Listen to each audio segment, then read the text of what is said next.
All right, let's get right into it.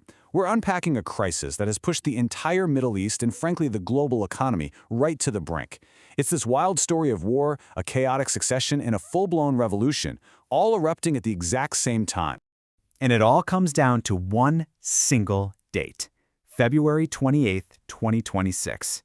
That is the day that everything changed. Because on that day, one single piece of news lit the fuse for this whole crisis. Ayatollah Ali Khamenei, the man who had ruled Iran for over 3 decades, was killed in a coordinated military strike. And in an instant, poof, decades of simmering shadow conflicts just exploded out into the open. As one strategic analysis we're drawing from puts it, the region transitioned into a high-intensity theater of open warfare. The consequences of that moment have been cascading ever since. So to really understand how we got here, we've got to first take a look at the military operation that kicked this whole thing into motion.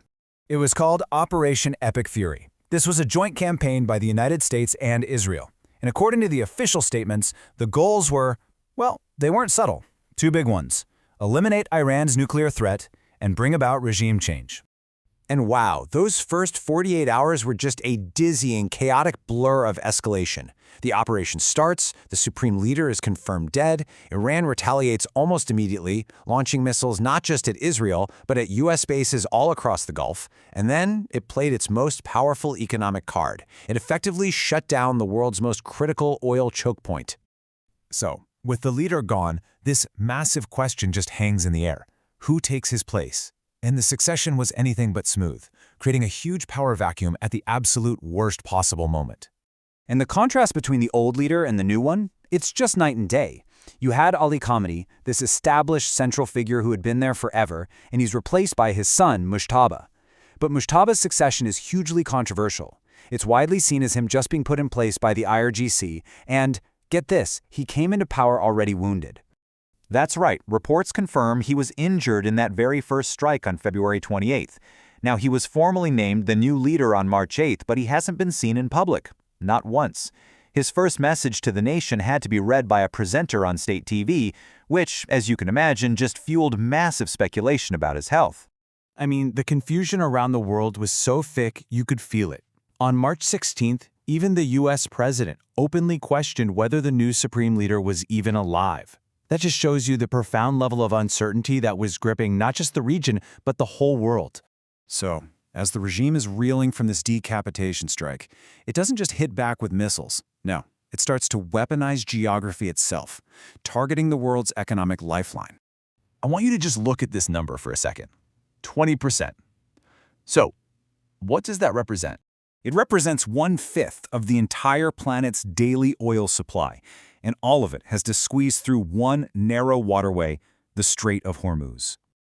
And to put that in perspective for you, that single 20% share makes the Strait of Hormuz arguably the most critical choke point for the entire global energy market. Any disruption there is felt everywhere.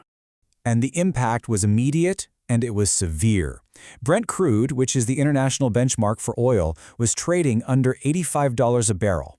It shot up past $100 almost overnight, and that's not just a number on a screen, that's a shockwave that hits everything from the price you pay for gas to the cost of shipping goods all over the world.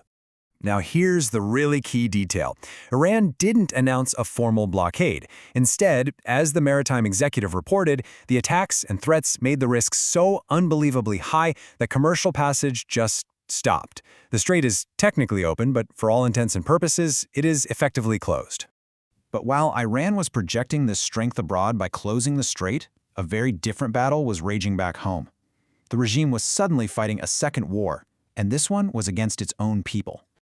You know, this uprising didn't just start with the war. It actually began back in late 2025 over economic problems. The regime cracked down super hard and claimed they had it all under control.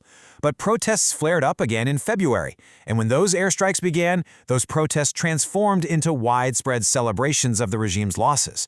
The war basically poured gasoline on a fire that was already burning hot. And the protests took all sorts of forms.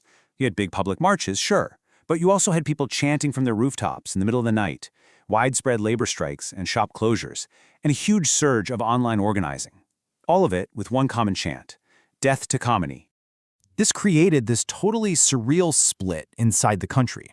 While the state-run TV was declaring official mourning for the fallen leader, other outlets like Iran International were reporting on scenes of actual joy in the streets.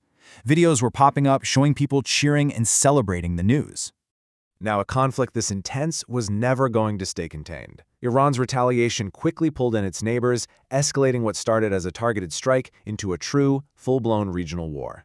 I mean, just look at this list of targets. Iran launched missile and drone strikes not just on Israel, but on pretty much any country hosting U.S. military facilities. The UAE, Saudi Arabia, Qatar, Bahrain, Kuwait, and even Jordan.